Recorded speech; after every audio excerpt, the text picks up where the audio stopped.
The entire financial system that we have today is not appropriate to support what the World Economic Forum says is going to be after the Great Reset. The new economic system that's envisioned has to have a new financial system, and it has to be digitized. That's why the central banks of the world today are all coordinating to create a system, a network of digital currency. The digitalization of money requires a digital ID for all the people that would use that financial system. Digital identity means that you can be identified in such a way to attach all of your history, your activity, and your future to one single point that represents you. Digital identity means total loss of privacy, total revealing of every conceivable activity that you could be involved with, all tied to one identity so that wherever you move in the world, you can be known, and that additional transaction history of your travels will be recorded. A lot of people talk about how great Bitcoin is, for instance, but in the case of Bitcoin,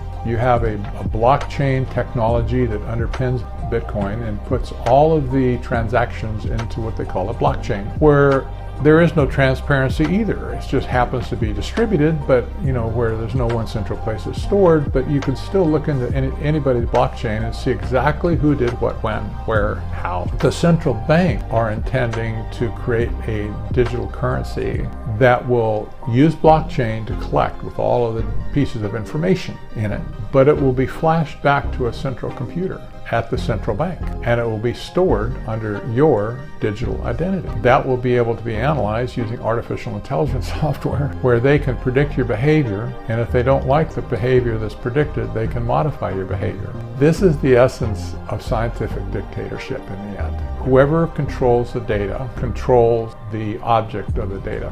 In other words, where it was collected from. Wherever you might go, wherever you might show up, whatever you did on social media, tags where you are or who you're with or whatever. All of that information can be transmitted back to be attached to, in blockchain form, attached to your digital identity.